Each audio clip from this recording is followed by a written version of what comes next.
Hello and welcome to Live at 3 with me, Stephen Cummins, and today I'm in the potting shed. The weather's nice, so I thought what I'll do is I'll change rooms, go out into the garden, sit in the potting shed and do the broadcast from there. Hi Kevin, it's good to see you on here. Hi Tabitha, hi Carmen, hi Anne-Marie, it's good to see you all on here. So it's pretty good. It's nice and sunny today. Hence the reactor lights are causing my glasses look like sunglasses today. But yeah, I thought I'd go for a change. Go and sit somewhere different today. Do the broadcast from somewhere else. Interesting thing is, you may hear the birds in the background, and we've been getting seagulls landing on the roof. So you may hear the odd thump or occasionally where they've land on the roof and try and peck at the roof top, see if they can find something to eat on the roof. But there you go. These birds, they never know when to stop. Hi Ella, how are you doing? It's good to see you on here. Hi Jan. From Scotland. Okay, excellent. Good to see you all on here. So yes, from the potting shed today, I want to talk about Caleb. I've just been reading about him again, and there's something about this man's story that even though it has a important mention in the scriptures, there's not much mentioned about him other than a few little paragraphs here and there. But if you don't know, Caleb was one of the 10 spies that was sent out. Hi Grant, it's good to see you on here too. Hi Rick and Judy. He was actually sent out as one of the 12 spies to spy out the promised land for the children of Israel while they were in the desert. And 10 of them came back with a bad report, and Caleb and Joshua came back with a good report saying, we should take the land and we shouldn't hesitate. We should go in now and take the land. Even though there are giants in the land, we should take the land. But the other 10 turned the hearts of the people against Moses and against going in. So as a result of that story, they turned around and had to go back into the wilderness and wander there for 40 years. It was said that those 10 spies, all who rejected who came in with a bad report, who rejected the good report, all died of the plague in the wilderness, except for Joshua and Caleb. And Moses promised Joshua and Caleb that they would actually go into that promised land. So that's the background to where Caleb first comes into the picture. So this is as the children of Israel approached the Jordan to go into the promised land. Moses dies before he goes into the promised land, and Joshua takes command of the children of Israel, and they cross the Jordan. So they start to conquer the Canaan, the promised land, flowing with milk and honey. So what happens is that Caleb then comes up to Joshua and he says this. It says in Joshua 14, verses 6 to 15 is where I'm reading from. He said, you know that what the Lord said to Moses, that the man of God in Kadesh Barnea concerning you and me. I was 40 years old when Moses, the servant of the Lord, sent me from there to spy out the land, and I brought him word again as it was in my heart. But my brothers who went up with me made the heart of the people melt, yet I wholly followed the Lord, my God. And Moses swore on that day, saying, surely the land on which your foot has trodden shall be an inheritance for you and your children forever, because you have wholly followed the Lord, my God. And now, behold, the Lord has kept me alive, just as he said, these 45 years since the time the Lord spoke this word to Moses, while Israel walked in the wilderness. And now, behold, this day, 85 years old, I am still as strong today as I was today when Moses sent me. My strength is now as my strength was then for war and for going and coming. So give me the hill country of which the Lord spoke on that day, for you heard that day that the Anakim were there and the great fortified cities. It may be that the Lord It may be that the Lord will be with me, and I shall drive them out, just as the Lord has said. So, badly read as it was, Caleb was stirred. It was time to take the inheritance. Hi, Brian. Hi, Chris. It's good to see you on here as well. So Caleb was stirred up. 45 years after the initial promise, he comes to Joshua. They're now starting to take the land, and Caleb says, "Give me the mountain that was promised to me. I want that mountain. I desire that mountain." So Joshua says, "Yeah, go for it. Take it. It's yours." So Caleb sets out to take the mountain. Now, in this mountain are the sons of Anak, giants. There are giants there. Also, the place that they were is the city of Hebron, is what's now called Hebron, is there. And Hebron has a history of being where the patriarchs were buried. There's a cave there where Abraham, Isaac, and Jacob were buried. So it has a long history, a family history for Israel. But what's happened in the meantime is that during the 400 years while Israel was in captivity in Egypt, the giants had moved in, and they took the ground and they made it their own. And we often find that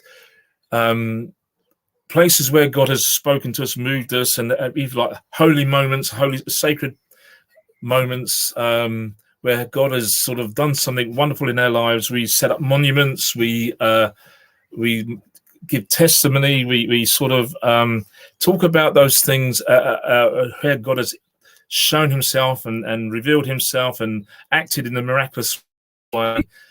And then there are days when or moments that lead into days, that lead into sort of years even, where we neglect those things. We harden our hearts and we wander away from the Lord. And those monuments are then taken over by abominations and by giants. And they set themselves up and they establish themselves in that territory, and they build strongholds.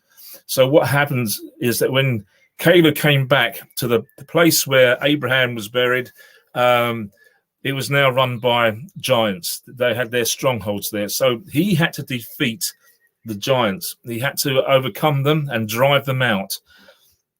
We often find that in our spiritual battles, that when we neglect the Lord and we sort of allow the enemy to come in and to subvert us and to corrupt us, giants will come in, the abominations will come in, and they will actually set up strongholds within our lives, and they will control the territory. They will control the power. They will control the influences that come in and out of our lives. And we will be slaves to these strongholds, to these giants. But the Lord is saying enough is enough. It's time to take the mountain. Just as Caleb took the mountain that was promised to him, the Lord is saying to us, take the mountain that I've promised you. It doesn't matter that the giants are there. I will give you the victory to overcome the giants, to destroy the abominations, and to dismantle the strongholds.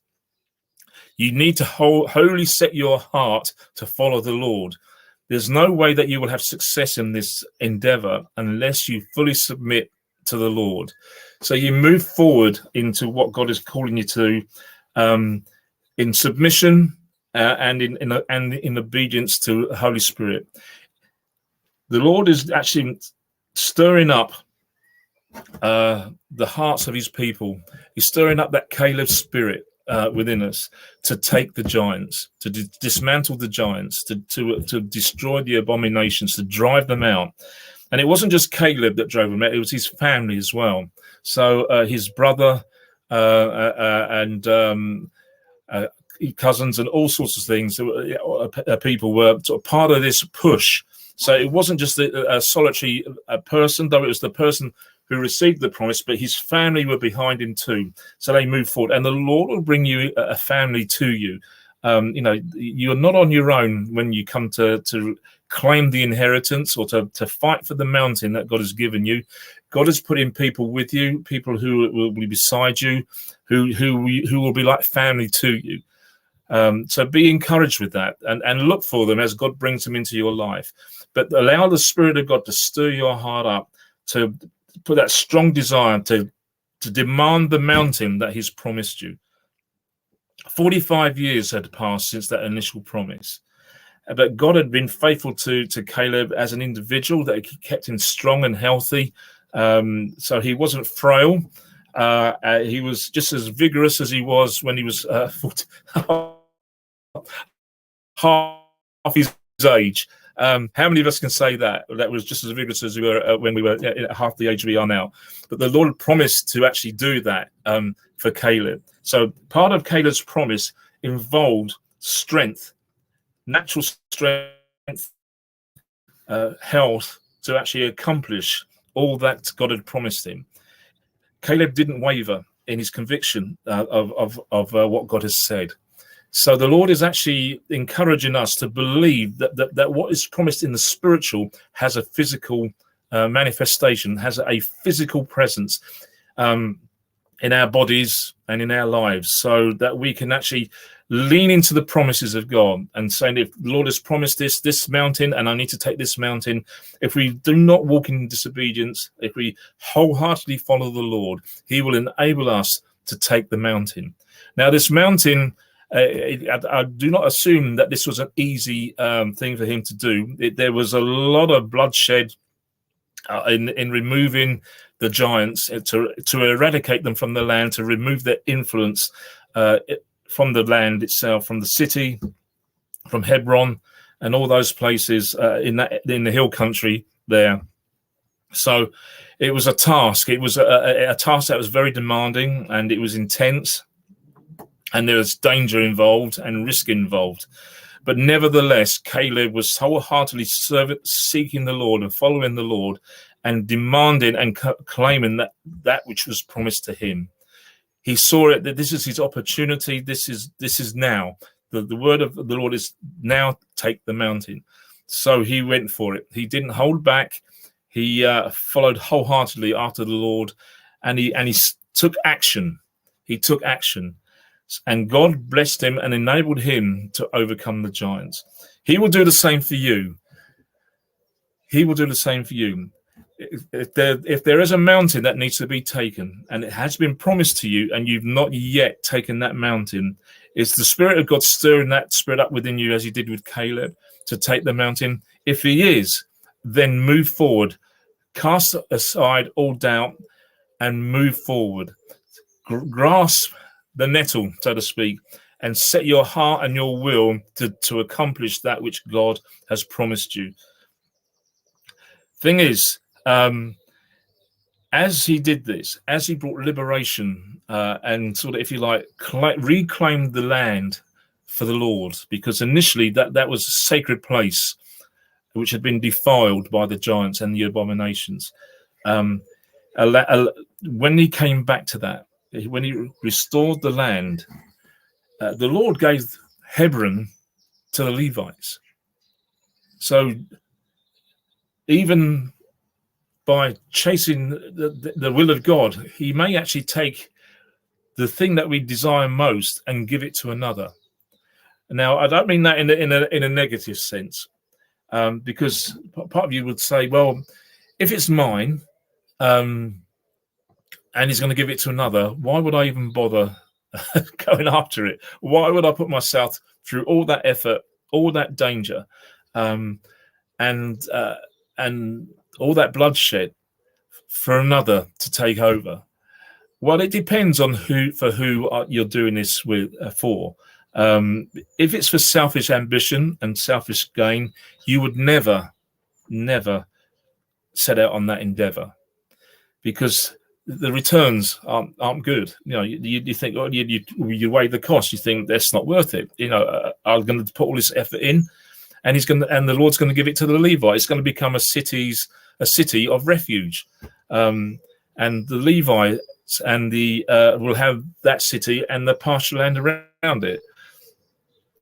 But if you're doing this for the kingdom of God, for the sake of the kingdom, to fulfill the promises that God's gave you, so that God will be honored and glorified, and not for selfish ambition or selfish gain, then you would do that wholeheartedly. So this was a test of motive. So for who are you doing these things? So if God has given you the mountain, who are you doing it for? Are you doing it for yourself, or are you doing it for the fact that God to you, and it's to bring glory to His name and to His kingdom? So there's the crux of the matter, is that Caleb set himself this task to set himself to actually grasp and to take the land that was promised to him, knowing that Hebron, if you like, the jewel of the place, the key city, was designated as a city of refuge for the Levites to live in, and including the pasture land around it. It's also, if you like, the prime spot of the mountain went to somebody else rather than to him. So that's how we actually, it challenges our motivation. It challenges our motivation. Are we doing this for our own sakes, or are we doing this for the Lord's sake? If we're doing it for the Lord's sake, then we will not hesitate. We will actually push forward and we go for it. If we're doing it for selfish ambition, then we would hesitate. It's more likely that we'd probably give up and think, do you know what? It's just not worth it. If the Levites are going to take over, and I wouldn't bother.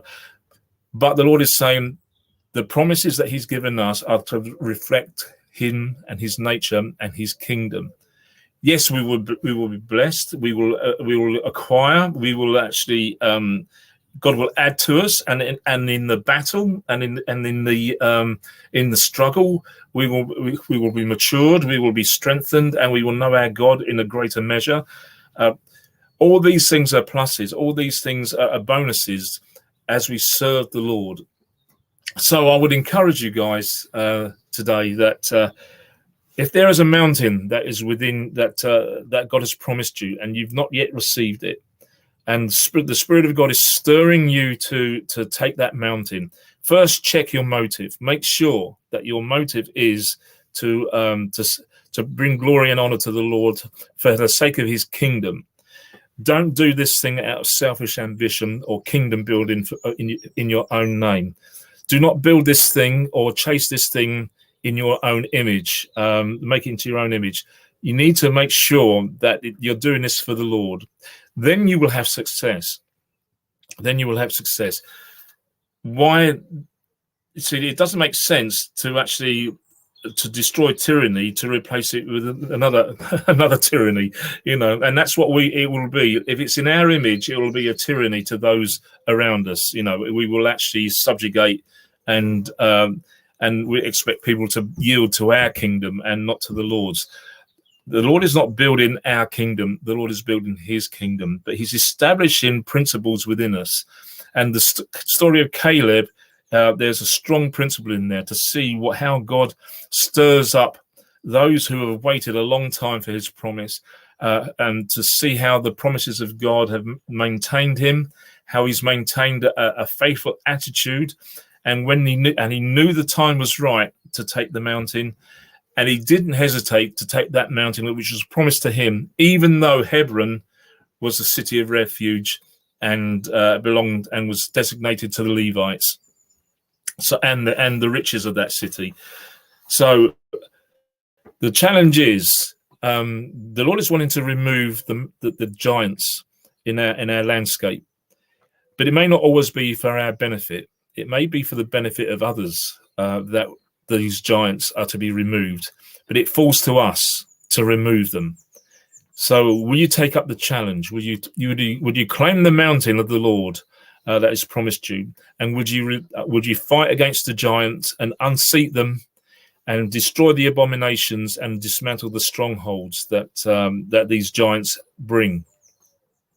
That's the challenge for today.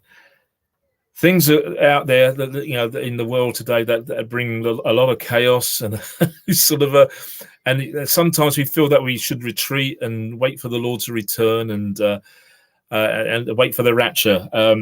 I used to think that way, and I wasted a lot of time with that sort of thinking. And I realise now that God is calling us to occupy until He comes, and that if you want to know where that is, that's in Luke 19, the parable of the 10 minas, and it says, "Engage in business until I come." Be busy doing the Father's business until He comes. There's the parables that He was telling the disciples and the people of Israel when Jesus was on the earth. Do the things that you should be doing. Build.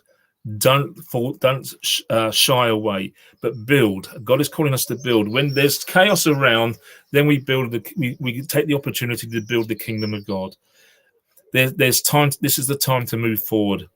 It doesn't matter what a time to move forward as well, when things are sort of getting rocky and people are getting anxious and stuff. But to see the people of God busy doing building the kingdom, knowing that there's a greater plan and a greater purpose, and we're not just building for ourselves, but we're building so that others may inhabit the benefits of what we do now.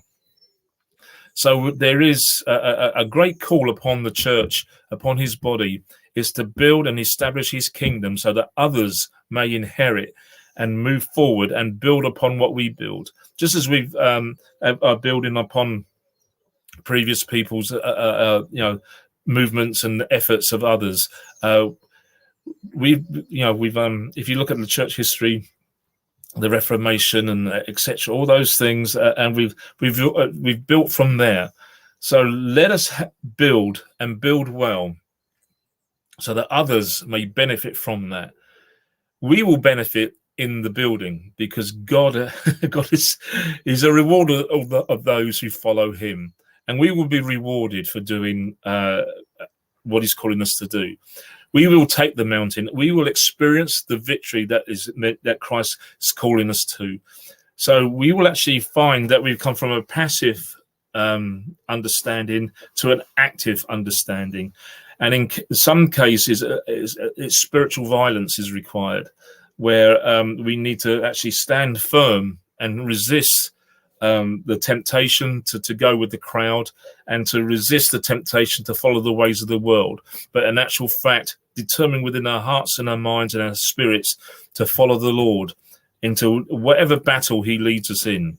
There are many mountains to conquer in this day and age, and God has set the task before us to conquer the mountains, to bring down the giants, to remove the strongholds. Caleb did that with all his might. He insisted on it. He didn't want to, he didn't shirk. He didn't think, oh, it's too late now, I'm getting too old and the moment's gone. No, he's recognized the moment. And now's the time, he said, now I want that mountain. He demanded from Joshua, give me that mountain. Things are moving, give me that mountain. Joshua said, go ahead, go and do it. Go and sort it out. And Joshua allowed that to happen, gave him permission, and Caleb went and took the mountain.